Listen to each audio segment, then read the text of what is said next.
I'm delighted to introduce you to Park Howell, Emmy Award-winning business storytelling coach at the Business of Story, the author of The Narrative Gym for Business and Brand Bewitchery. Park, welcome to the pod. Alex, thanks so much for having me, man. I appreciate it. I am in the business of storytelling, but I feel like I could get some coaching done for myself. So I'm really excited to hear about your story and how you help business owners, marketers, any key communicators get their story across. First, tell us your story, and maybe we can start learning from that, Park. I thought my world was falling apart at the rightful age of 55 years old, so I had to take action. But now let's jump back a few decades. Alex, I grew up really in the advertising, branding, marketing world. I've been at it for almost 40 years. I ran my own ad agency in Phoenix, Arizona for 20 of those years. I enjoyed it for 10 years. And then the second 10 is when the internet and digital marketing hit. And I was at a loss. I couldn't figure out, how do we use this stuff? I completely changed the rule of the game of traditional advertising. And like I used to tell my clients, you used to own the influence of mass media, but now the masses are the media and they own your story and they're putting out all this noise.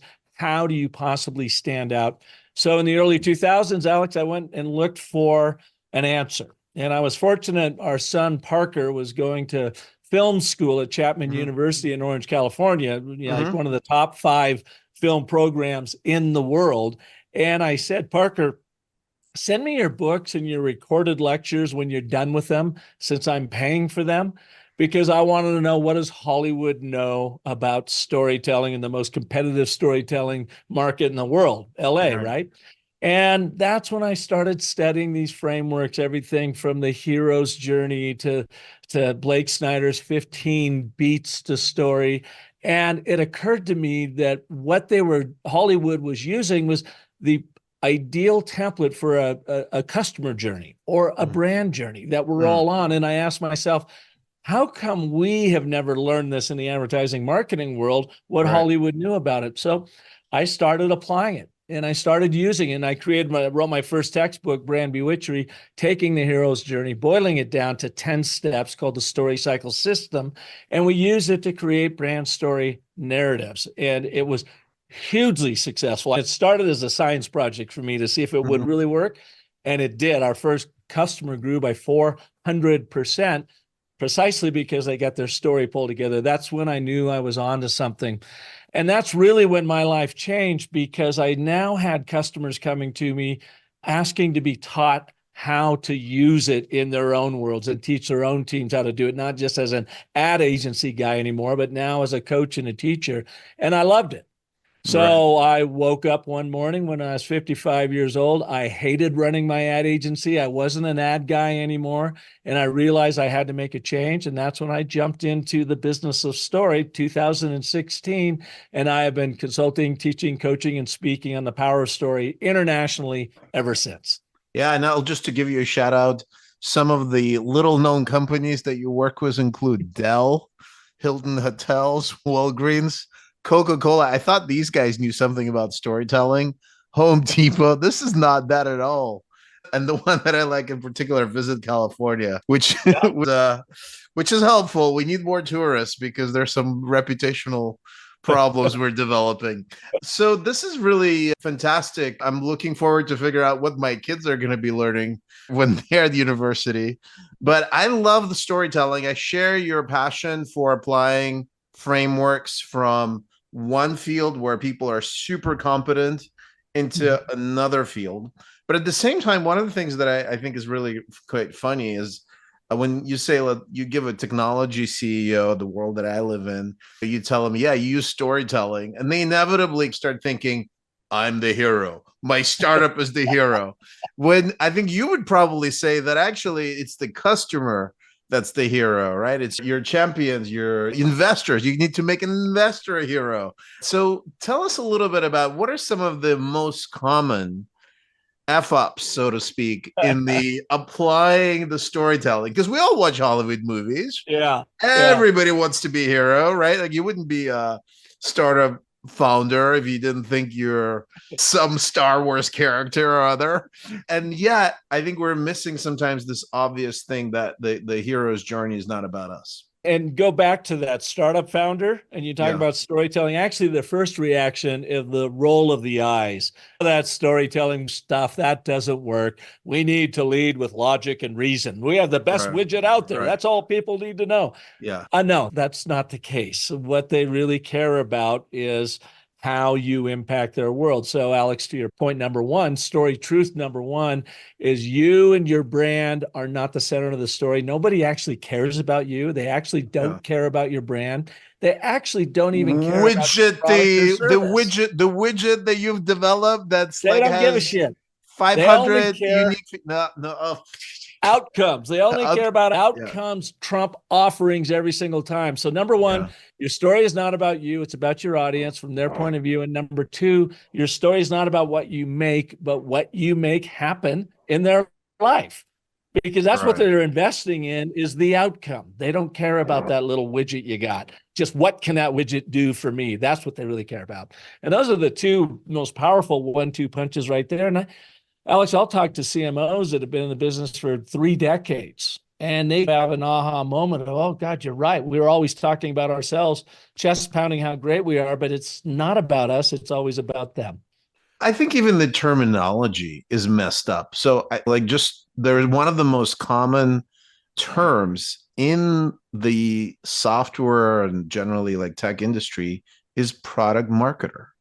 Just think about it for a second. And so people really believe it's about, hey, I have widget X and I'm going to market the widget X. And then maybe some more sophisticated folks that are more mature have an industry marketing or solution marketing. Sounds a little bit better.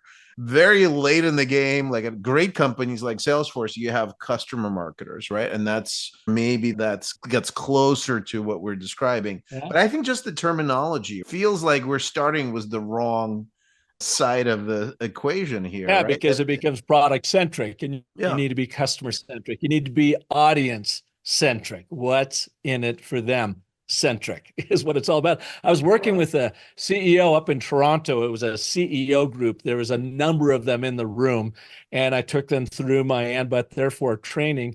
And one of them, towards the end of it, he just dismissed me and dismissed it. He goes, "We are actually the leader in our industry. That's all we got to do is tell people, and they're going to just naturally gravitate to us because we are number one in our industry." And I go, "No, I don't think they will. What are sales? How much did sales grow last year?" He goes, "Sales are pretty good," but he couldn't give me a number on what the growth is. I go, "What if you could 10x that growth by changing your mentality right now from being we're number one and we're the best to what's actually in it for my audience?" And it was just so funny to see that. I thought just nearsighted approach to sales and marketing of his company. We're number one. They're naturally going to buy from us. No, that's not the case. You'll soon be number two and then number three. And then you got to rebuild that cred through storytelling. So why not just begin with it right now? So one of the interesting nuances that we see is that who tells the story is just as important, and how it's told is just as important as the story itself. And it's a pretty well known fact that some of the most compelling stories come when another customer that had success tells the story versus, oh, look at us, how great we are type of narrative. Mm-hmm. And also when that's done casually, maybe when we're not in the room, when they're not obviously incented to tell that. So guide me a little bit on how do you simplify the story in Mm-hmm. such a way that gazillion other fans that you have would find it easy and exciting and fun to retell your story. Yeah. Because I think that's a lot of times we even forget that's the step that actually is that 10x, 100x multiplier. Because if I get the word of mouth momentum going, that's natural and organic, that's way more cost efficient than any sales reps and a huge marketing department. Yeah. Jeff Bezos of Amazon said it beautifully. He says, a brand is what people say about you when you're not in the room. And I've co-opted that a little bit. And I believe a brand is really the stories people tell about you when you're not in the room. So you want to be able to arm them with the right stories, from how they participate with your brand to how you deliver on your story promises to the actual stories themselves. And so one of the frameworks that I love, in fact, I do all of my training started with this 3-word framework. Remember, Alex, I first started with like the 17-step hero's journey, and then the 15-step Blake Snyder, the 15 beats to story. There's all these long, big, complicated frameworks, and they're good. They work, but you got to be a real solid story artist to pull them off. And in all of my travels and studies, I learned about what is called the ABT, or the and, but, therefore.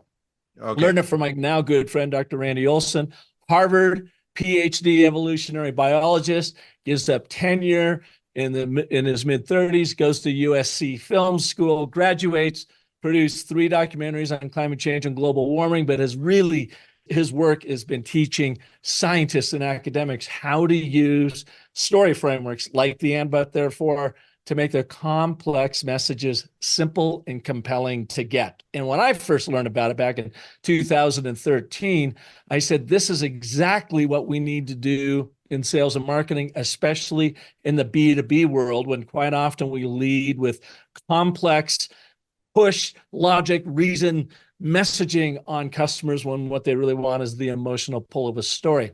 So instead of teaching these big, long frameworks, I start everybody with the and, but, therefore. All right, let's do it. Tell. I'm intrigued. I'm sure our audience is as well. Let's do it. Now, let's do it. Can I use you as an experiment, case study for your show right here? I'm going to show you how to refine your brand story for your show using the and, but, therefore. I love being a guinea pig. Ready? Bring it on. Bring it on. All right, Alex. Now, the ABT works because it uses what we call the 3 forces of story of agreement, contradiction, consequence.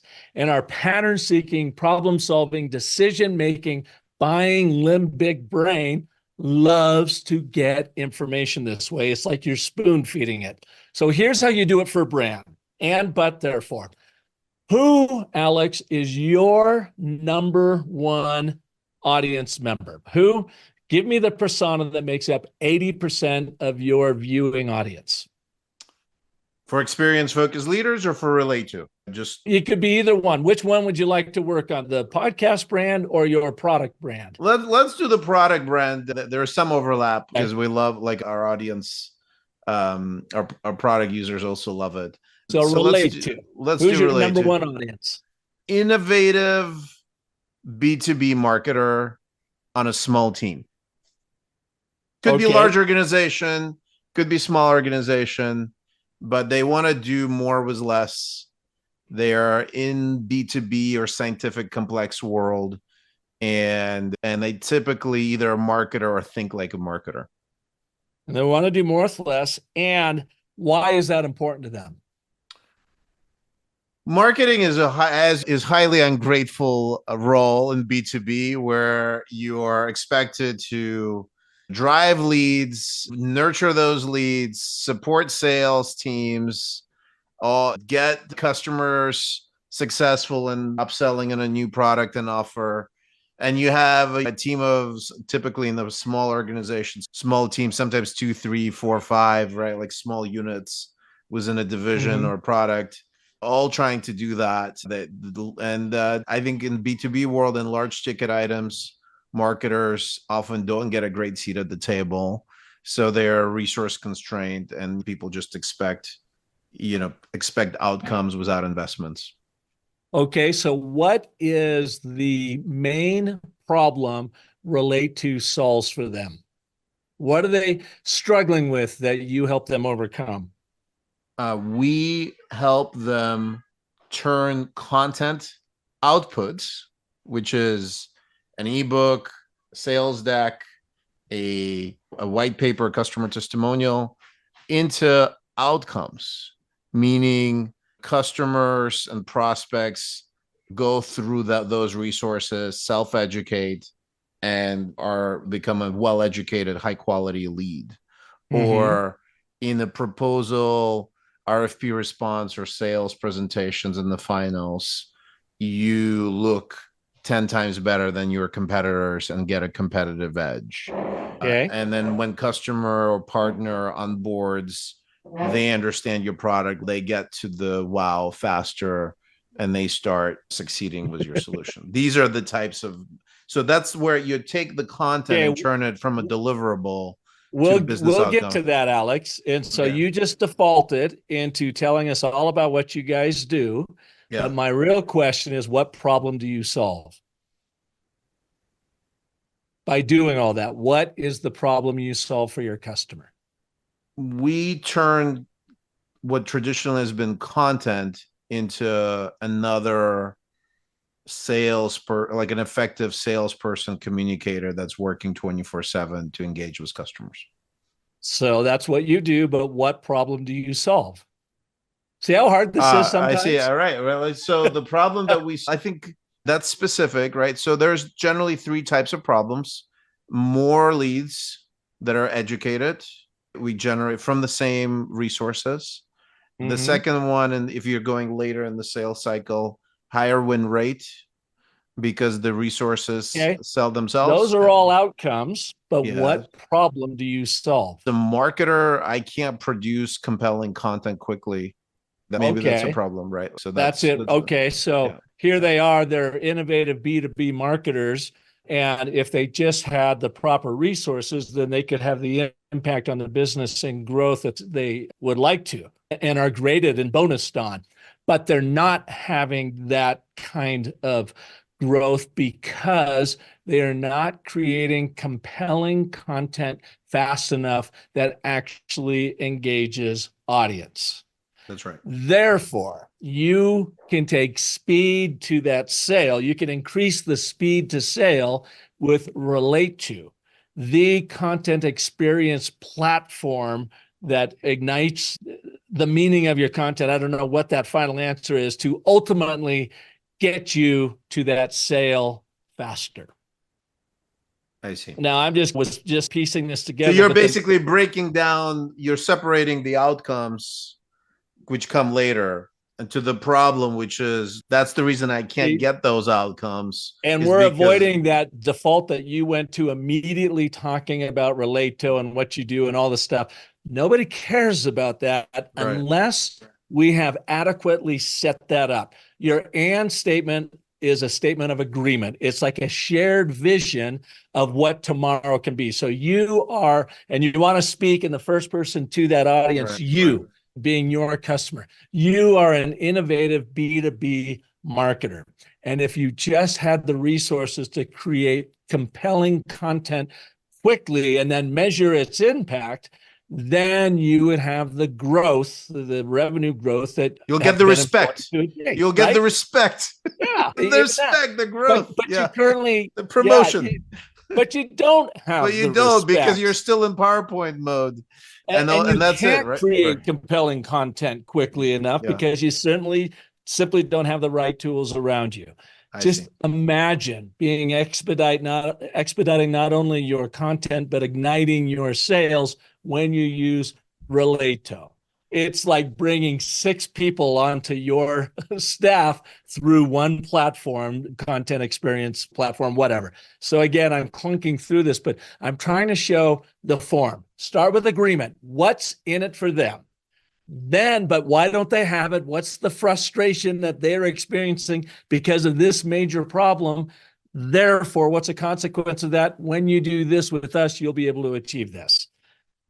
And let's get to agreement, like, again, because if you go directly into the problem, is that an area of agreement? Because not everybody, let's say somebody doesn't, I think they have other problems, right? As well. Like, how do you give them an option of, hey, here's the 3 most common problems we hear from marketers? And they go, that one. In your discovery, every person's their own individual, and sure, they might be able to lump into 1, 2, or 3 different problems, but every time you do an ABT, you want it on a singular problem solution narrative.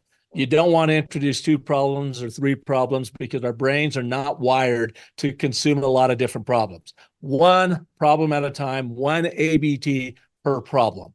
We don't like to lead with the problem because you, as the advisor looking in, may see the problem differently than your customer sees the problem. And now if you spout off what you believe the customer is and they push back, you've created a divisive relationship that now you have to repair if you're going to build any trust with them. Instead, start with what the positive outcome is. What is it that they want and why is that important to them? So you get them nodding in agreement. Alex, you've done your homework. You understand who I am and you appreciate what I want and why it's important to me.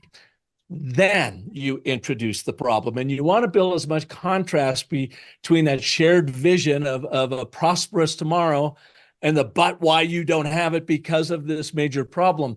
The larger the void there, the longer your customer is going to give you for your therefore solution. You do not introduce your solution until the end. So agreement, then the but, and then the third piece is consequence. Or what is the consequence of your actions? Okay. If you do nothing, you're going to not improve. However, if you do this with us, picture this outcome because we have this proven content experience platform. So here's the steps. Here's the steps for everybody listening and watching. For you, Alex, name your number one audience. So ABT is always a singular narrative. It's always speaking to one particular audience. You create different ABTs for different audiences and different problems. What do they want relative to your offering? And why is that important to them? Raising the stakes. Who's your audience? What do they want? And why is it important to them? But what frustration are they experiencing? What negative emotion are they experiencing because of the defined problem? Therefore, what are they going to experience when they overcome that problem by doing what with you? So you as the brand don't come into the very end of the ABT. You stay focused on your audience, placing them at the center of the story and what's in it for them. By the way, I mentioned the three forces of story of agreement, contradiction, and consequence. The ABT also builds automatically the three forces of trust building, as I call them, by demonstrating you understand your audience by calling them out, appreciating what they want and why that's important to them, and empathizing with them why they don't currently have it because of this major problem you're going to fix for them. In those first two lines, the and and the but, you're building those three forces of trust that then come into the therefore, which is ultimately your call to action. Fascinating. What I really like about this and what I think is challenging sometimes is this focus on one persona. That said, in the typical enterprise organization, right? Let's say you're selling to the CMO, and the CMO has different specialist marketing teams, obviously, within that.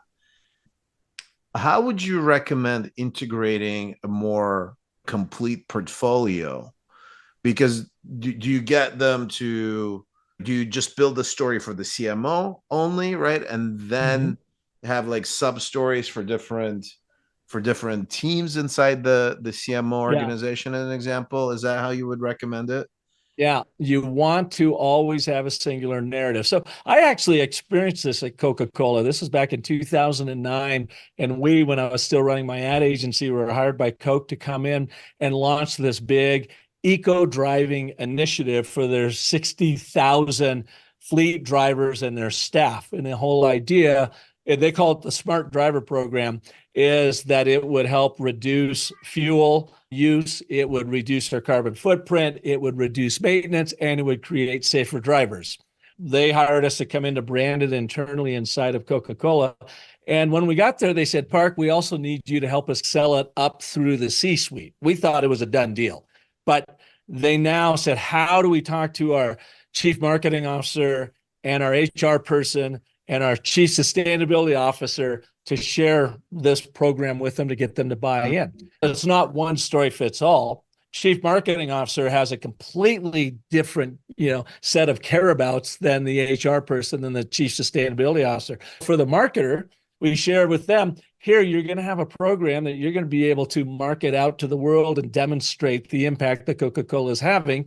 And it will help you just to build that brand equity, that brand essence out there. For the chief sustainability officer, we said, you are going to have an actual measurable program that can demonstrate the savings in fuel and maintenance, as well as the reducing of your carbon footprint, that you can take out to a skeptical world and say, here's what we're doing, and here's the measurable impact we're having. For HR, that was pushing back by saying, we don't really need another program, do we? We demonstrated to HR by basically gamifying this program to pit division against division in a fun, competitive way that say, look, you are going to be building camaraderie within the HR ranks through this particular program. So, Alex, that's an example of we're selling the same narrative, the same smart driver program, but we're speaking to our audiences from their particular point of view, what's in it for them. And that's what we want to do for everybody. Once you start generalizing and you start putting all of your problems in one basket to all of these audiences, you are going to be boring. You are going to lose them. And that pattern-seeking, problem-solving, decision-making, buying limbic brain will completely turn out. It'll shut you out. I get it. So let me throw out something that we are solving for our customers with technology. Because what you're describing is basically a recipe for disaster for an average presentation that goes to a buying committee. Because if I put an average deck, like I would have like a collection of slideware, and at best it would be like, we'll start with the CMO, then some other group, then some other group, then some other group. And then at the end of that linear, let's say 30-page presentation, I get to the HR person. And that HR person will be like, by that point, are gone, right? Like you said, like unless you grasp them at the very beginning. And we see, particularly in our customers that are in the enterprise cycles, where there are a lot of stakeholders, that what they're doing is they're basically putting a little mini site or a mini presentation for each stakeholder. They could be independent. They could be sent directly. They're modular. So they could be sent directly to that stakeholder and that stakeholder alone. But yet they sit inside an architecture that basically helps you self-select who you are. And you could say, hey, I am CMO and I want to hear my story. I am HR and I want to hear my procurement in this. And I think something about B2B world, the way it's used to be done, was this sort of monolithic RFPs and monolithic sales presentations. It's not really well supported for this. Let's jump to my persona and address my questions. And people sometimes figure out how to do it on a website, right? Where you get a solutions section and you find your persona and you're like, oh, finally, this is for me. But it's painful. And half the time you skip these things. So what's your take?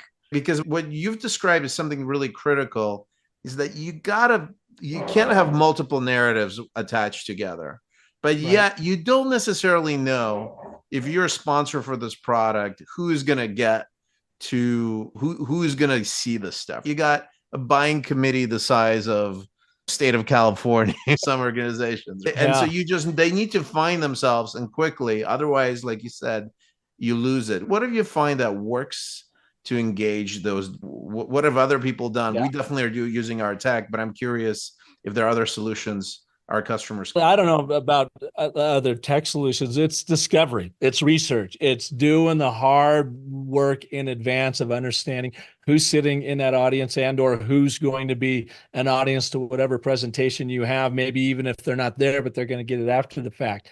If you have a number of different decision makers from different departments, then I ask you to really work hard to figure out what is the one common theme. What is the one thing that they all have in common that you could at least build your baseline story on?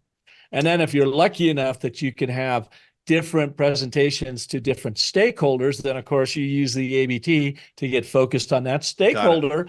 What do they certainly care about? Think about it like a Hollywood movie. Hollywood movie, Star Wars, has an overarching, framework, brand narrative, if you would, good versus evil, right? But then they got all of these other little stories going on, and yet all of these other scenes and stories all float up to support this good versus evil context. So I ask brands to do the same thing. What's your overall brand narrative? What does it stand for? Let's take the business of story, for instance. My overall narrative arc is learn how to excel through the stories you tell. Now, I have different audiences. So quite often, when I first developed this, I wasn't thinking about learning and development people, but now that's my largest audience. So how can, Walmart Canada right now, we are teaching thousands of their associates how to use the ABT so that they have more efficient and effective communication internally.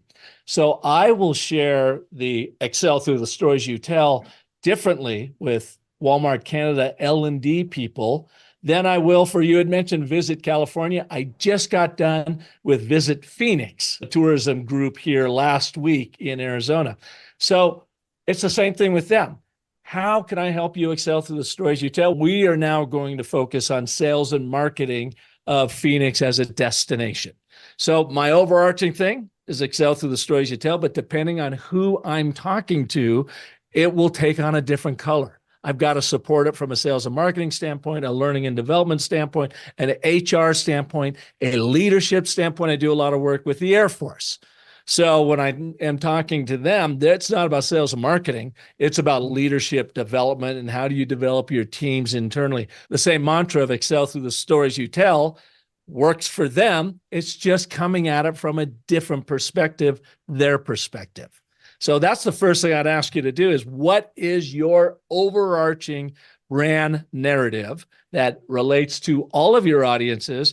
And then how can you tell a story from your audience's point of view that supports that overall mantra?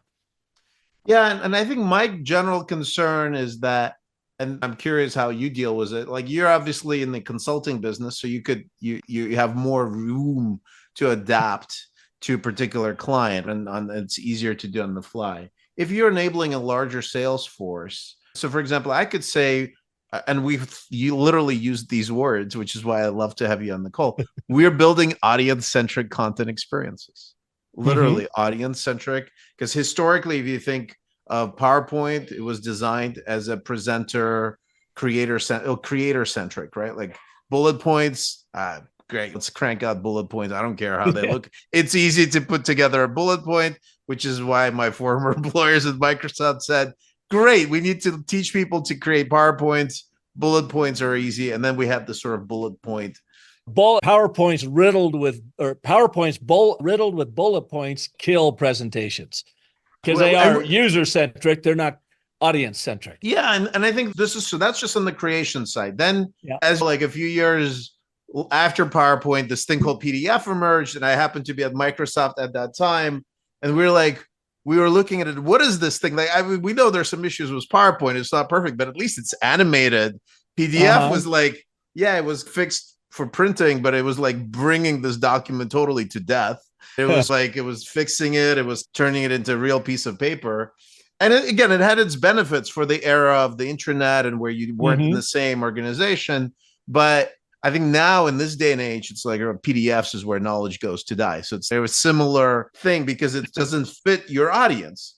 And so this is how we're thinking about this. But then I'll tell you what the issue is. When I say audience-centric versus maybe collaborator or presenter-centric tools, then people are like, what's audience-centric? It's too broad, right? It's not. Whereas if I say marketing experience, people go, oh, okay, great. This is marketing. And if that's our main use case, as an example, then we could, then basically you could almost bypass that generic narrative that dilutes it to everybody and says, marketing great content for everyone or something like that. At least it takes that main value proposition and doesn't dilute it. So how do you make that trade-off, right? Between peanut butter it to make it acceptable to everybody and the specificity.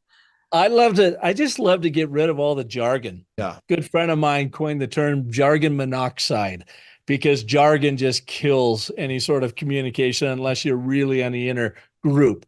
I like to just get down to, I would ask them, Alex, how do you make your audiences care about you, care about your product or offering? What are you doing right now? Forget marketing, forget even audience centric. We talk about that because they're buzzwords. But the bottom line is, Right. So how do you you make remove the them moment care? you had centric, it already looked like somebody from HR and marketing put that Well, it's word one together. step away. It's Yeah, it's right. one step away Yeah. to what you make it audience centric because you want that audience to actually care about you and what Yeah. you have to offer. So Yeah. so let's park audience centric over here, knowing it's important. But why is it important? Because you ultimately are asking yourself, how do I make this audience care about what I have to offer? Providing you have something that's going to solve their Solve problem. their If you problems, don't have right? something that solves their problem, don't waste their time and your time and money. But Yeah. if you can identify that major problem, then get in there, and then you can earnestly go in and say, tell the story from their point of view to get them to care. First, by demonstrating that you care about them, by understanding, appreciating, and empathizing with them. Yeah. That's fantastic. And I think what the sort of make people care, right? That sort Yeah. of make your audience care. But yeah, the reason I love that in particular is that in today's day and age, and I'm curious your take of the industry, having been in the industry for many years, the more complex, the more important, the more valuable idea is, the more horrifically it is communicated to the point that it only engages people that were already, you had me on hello type of folks, right? The Right, right. scientists that are like waiting for your scientific research and can't wait to receive it. Anybody else may struggle with kind of understanding the relevance, and yet this could be game-changing research for them, right? It Mm-hmm. could be behavioral change that will make you live 20 years longer, happier, and Mm-hmm. achieve professional success. And so what do you see is happening in the modern age where there's the AI that kind of but maybe digests the stories a little bit better for us, right? Are there like, what are people doing to connect the complex, particularly complex, difficult Yeah. ideas to the audience? Is it better storytelling? Are there other tools that you're seeing as well? Well, I think the trick is exactly what you said, is making the complex simple. So we are all bombarded by content, both online, and it affects how we operate offline as well. And there's Sorry, I have an email coming in. Just kidding. exactly, there's tremendous creativity out there. You could Yeah. go on Instagram, TikTok, whatever, see some of these memes and laugh your asses off. Yeah. So In fact, creativity has been commoditized. especially in TikTok and Facebook and other things that are whose business model is to grab your attention.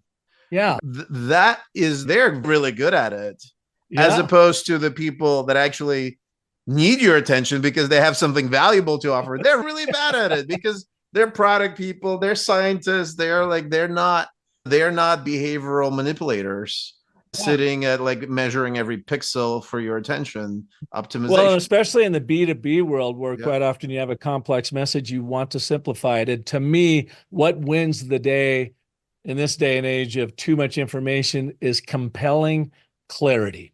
Okay. Taking that complex message, making it simple, using the and but therefore, the three forces of story. So you are whispering into that pattern seeking, problem solving, decision making, buying limbic brain in the way it wants to be coerced, in the way it wants to bring in information, set up, problem, resolution, agreement, contradiction, consequence, the three forces of story. And I think the B2B marketer out there that gets their approach to producing and delivering compellingly clear communication very quickly is the one that's going to win the day. Okay.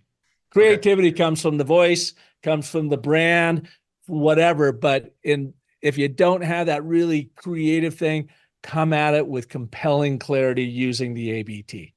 I'm curious what your take is on adding one step before. And to me, that step is friction.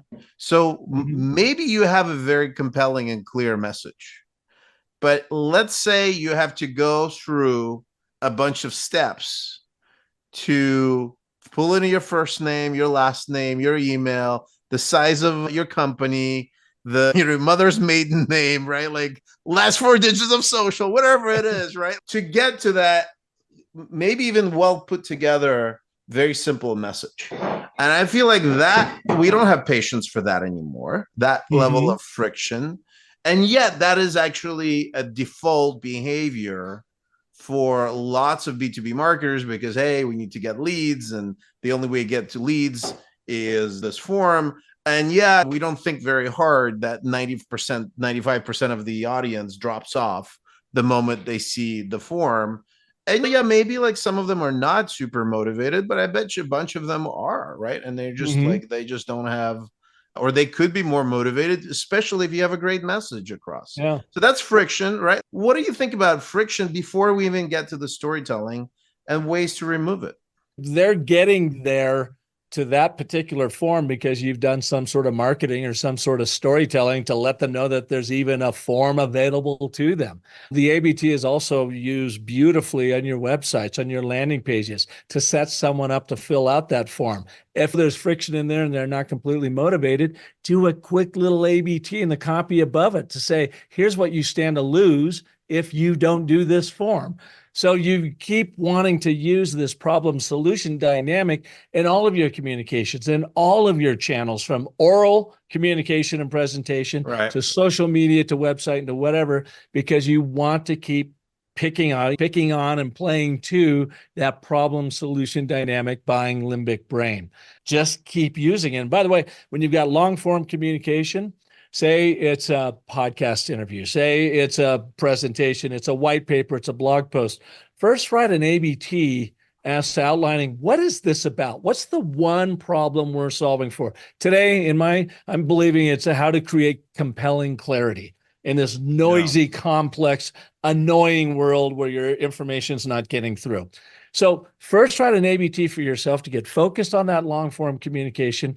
And then as you're presenting it, every time you're bringing up a new point to support your overarching point, use an ABT to set that up. And then a little anecdotal story to show it in action, followed by the logic and reason and the data to then logically proof out this point that you've made in the emotional context of an ABT in a short little anecdotal story.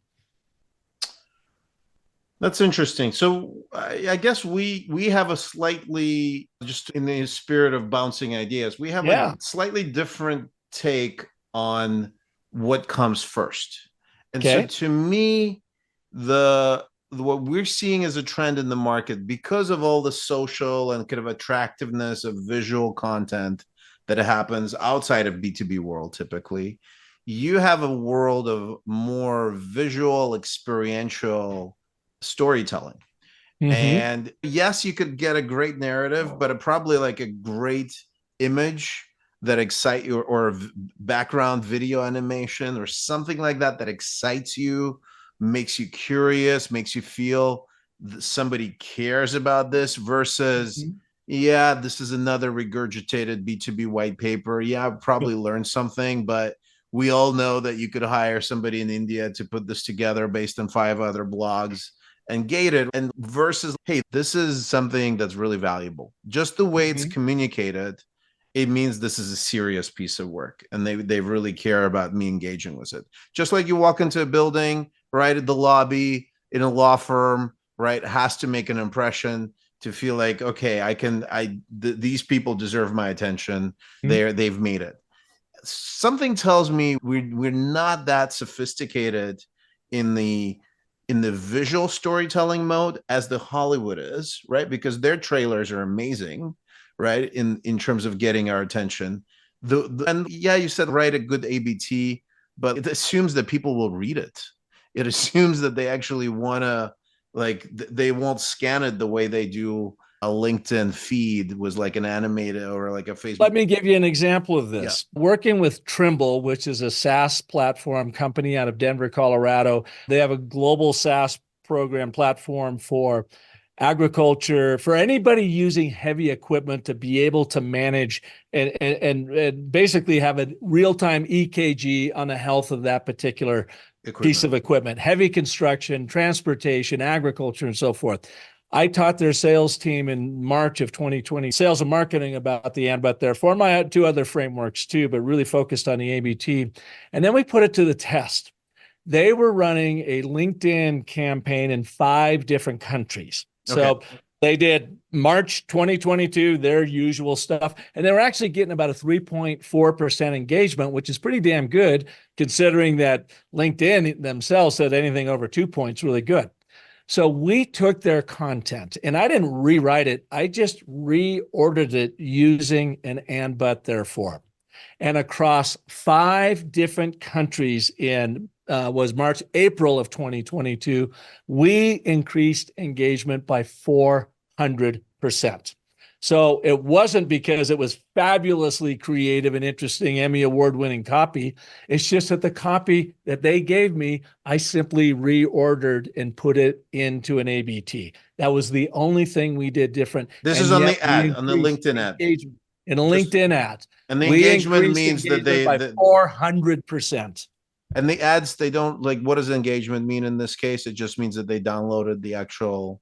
Yeah, they clicked through, they went, they actually acted upon that ad and so forth. Now here, and they didn't have great visuals to go with it, but they did have a short, powerful ABT that connected with that problem-solving limbic brain. So, I also wanted to point your viewers and listeners, because you were talking about visual storytelling. I just literally wrote a blog post about this on my website about the Lego print campaign. So people can go to businessofstory.com. Under resources there, you're going to find my blog. It's the very top blog post. But Alex, it speaks directly to what you're talking about. How do you use an ABT with visual storytelling? And Lego has a great example of that. Great. Yeah, I think we've seen 12x conversion uplifts by not even changing the text, right? Like by changing the visuals. And the thing is that, right? So I believe in the text, right? We could imagine you could combine the two, right? And you could actually measure the analytics. But it all starts with, what message are you sending? The if message you're not crystal clear on that message, then you're not going to know what visual to put with it. I think use the ABT to get focused on that first, and then find that compelling. I think, having a beautiful, engaging presentation was a wrong message is not going to help anyone. Not going to work. You could measure it on the back end that it doesn't work, but it's still not the outcome. But let's assume you got there. I think the conversion, this is where back to friction. Okay, so I'm interested, but there is no call to action anywhere. So I have to be really interested to. Why isn't there a call to action?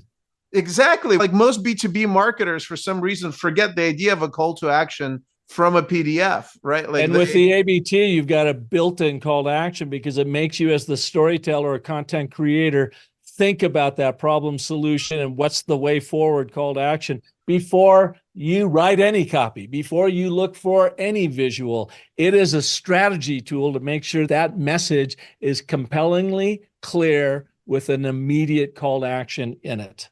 I think you're talking about conceptual call to action. I'm talking about a physical button that says book a meeting or sign up to register. I've called them all kinds of CTAs. Yeah. So what you're describing is like a motivational thing. I think what I'm describing is that the form. So I think you come from the world of content. Is the message is about the content.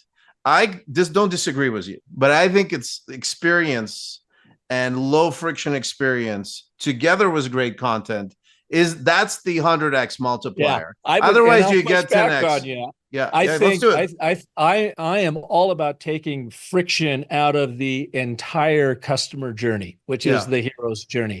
Stories, first and foremost, are what take friction out of understanding and creating meaning about what it is that you have to offer and what's in it for that audience. And then to your point, physically, you've got to take the friction out of the interaction on that website, on that PDF, on that sales presentation or whatever. But you know what? It all starts by you as the storyteller getting your shit together on what is the exact story I'm trying to communicate, singular problem solution dynamic to one particular audience, first using the ABT to get that framework in place, and then apply it to every touch point of that customer experience, from where they first see that LinkedIn ad, to where they click through to get them to the landing page, to continue the ABT experience through that to reduce the friction. Think of it like if you're a coder, you're a software designer, your job number one is to reduce friction, and it's all about user experience, right? You want to make that code so seamless, so perfect that anyone showing up on that particular website has this unbelievably frictionless experience. Is that fair enough to say? Absolutely. Yeah. As a communicator, I think you have the friction, same thing. it's a different, I think there is a excitement and there's a friction, right? There's two, I think parallel areas. My worry, to be fair, was used. Let's say I type in, tell me about ABT. I train my chat GPT on what is ABT. And I put in my core text and I'd say, rewrite it within the ABT framework. And it can't do it very well. It's okay. Can't do it very well. A I'm sure you've been, but I think there's it's decent. Yeah. Some of that is going on everywhere. And it tends to be focused like 90% of innovation right now is around copy. And you could measure it. And some of it will be ABT. Some of it is going to be like, hey, some data surprises, right? Like some things you don't expect that work. You could measure them, certainly on ads where you're spending a lot of money. So my view is that, and so I think we'll have to, like, this is fun because we'll have to disagree on something, is that I actually think the table stakes is going to move closer on getting the messaging, or at least pseudo, right? Because you could start getting to mass personalization. We're starting to get these emails that like you could spot the chat GPT or Claude there right now. But over time, they'll get better and better, and they will all use yours or some other framework that will be tested within reason. And then I think doesn't mean that we don't need to be experts in storytelling. Doesn't mean that we can't do discovery. But I think then the question becomes, what's going to stand out? My email, my ad from yours, and that's where I think the visual is still a little bit less proven. And I go back to experience is the message. So you're a believer that the message is the message, and if you don't get the message, you don't succeed. Then you have a lousy experience. You have a lousy experience. Right. My sense is like experience oftentimes comes before the message, because if I'm entering the building that smells rich and valuable and important, then I see your logo, then I see the people and the introductions, and then I hear your legal theory. And so I think they're not mutually exclusive, but I think this is, I'm coming from my worldview. I think the superpower is if you can combine the two, and you don't separate experience from the message, and you could start testing. Is there, let me ask you this, Alex, is there a worse experience than confusion and obfuscation?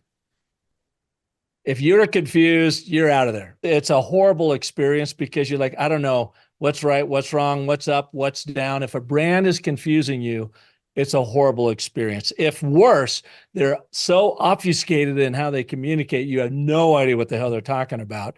You're not even going to experience any more of them. So to me, that experience begins with that initial touch. How do I know about you? What do I know about your story? Your brand is about the stories people tell about you, and you are not in the room. So are they telling an accurate story, an accurate depiction of who you are, what you stand for, and what you actually deliver and make happen in people's lives? That's the ultimate experience. People get that story down. It's truthful. Well, you mentioned limbic brain, right? So let's use limbic brain. My limbic brain notices the image of you before you utter a single word. My limbic brain is going to notice a video hero on your website before you utter a single word. And if that video hero and if that image on the presentation or limbic brain is compelling enough, and let's say you use all the writers, so Jennifer Duarte, right? Folks like that talk about the sense of awe, right? If it creates a sense of awe, and that's ballpark aligned with your kind of how you want your product or service, like the awe of Arizona canyons, or like, then you actually already hit my limbic brain, and you actually may have a permission on screwing up some of the messaging. And that would be, I would be strongly supportive of that. So it's a question of, are you going to be slightly better than on the copy and the clarity than 10 other people using ChatGPT and Claude, an identical way to optimize that? Or are you going to have a differentiator? And again, the answer is 10x times 10x, right? Like you have to get the clarity across. But in advertising, one of the things, and I'm curious what your years there have showed, like one of the powerful metaphors that stuck with me from one of my mentors was in advertising in particular, is like, how do you get the visuals to do the talking? That like if the visual can tell the story, that's a critical thing. And so I agree with you, because you can't, if your visual is off because you don't know what the story is, then it's not going to, what's the point, right? So we're in this part, we're in violent agreement. Where I think we disagree is what's going to be the 10x differentiator 10 years from now or 5 years from now. I don't know if we disagree. I think it goes back to millennia. What separates us from all other beings? What separates the Homo sapien? We essentially are storytelling apes. We are the only beings that we know of that plan, organize, and act using fictional storytelling. Yes. And it's fictional because we're trying to create a better tomorrow. It's total fiction until we make that happen. Now, you use the written word, you use oral. I'm a cave painting guy, and you're the alphabet. I'm the cave painting. You use all of that. Those are all the tools in great storytelling. So I'm not disagreeing with you that a powerful visual isn't important in storytelling. It absolutely is. But the first and foremost thing in B2B marketing is, what is your freaking story? Does it even make sense to anybody? Yeah. Is it focused on you as the brand, or is it focused on your customer? How are you making them care? What's the one thing you're solving for? Or are you bombarding me with a whole bunch of different problem solutions things so I don't care anymore? Yeah. Until you get that dialed in, I don't give a shit what visual you use, what tactic you use, or how frictionless your website is if people don't get your story from the get-go. From the where else. And then this one, I agree with you. So I think we have a lot of evidence that the most successful experiences this is data-driven, right? So if you create a personalized entry point for somebody that says, I'm this person, I'm a software executive. And then you say, I'm a software executive that's interested in solving a marketing problem. And then down the road, I have a portfolio of 5 marketing problems. Then I'm like, in a few clicks, I feel understood, appreciated, and I have a relevant solution. And it almost, that interface, that ability to organize the entry point to make me feel like I could get to the story that I care about, is actually like in line with your vision for clarity, and in line with where experience matters, because it basically says, yeah, we're a B2B vendor. We have a lot of offerings, but we don't want to overwhelm you with all of them right now. You don't need to look through 3-page table of contents. You could get in one click, 1 or 2 clicks, you could instantly get to where you need to and solve something. And that builds trust, and that gets you to the story that you care about.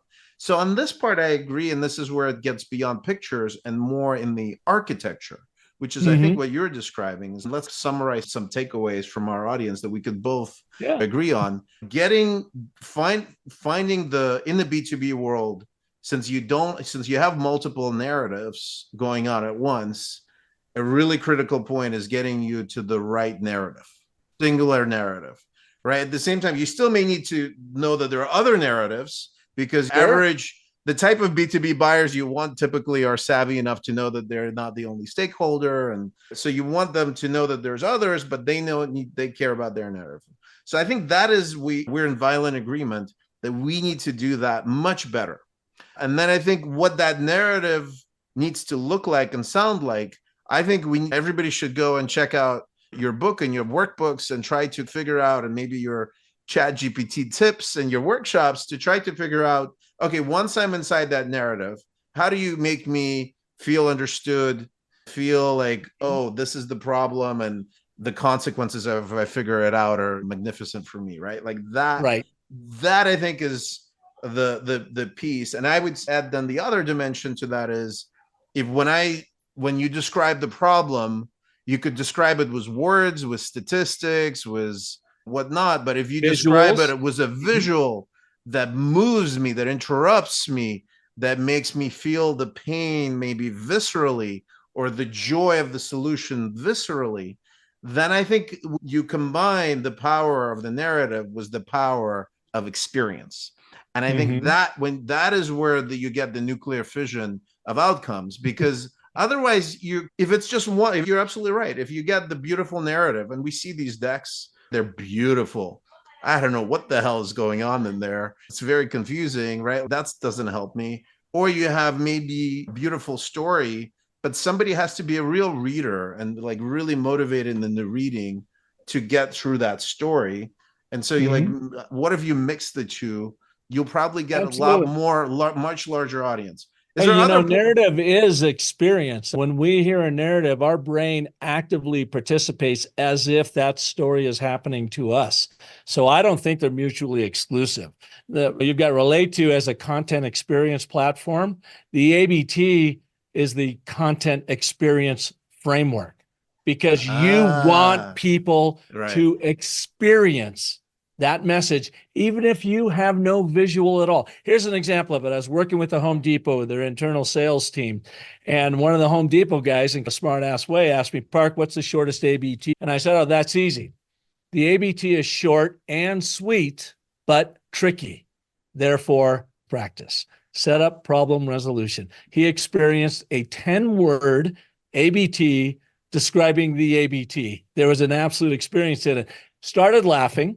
And he goes, how would you expand that? I said, oh, you communicate and care, but bore. Therefore, tell a story.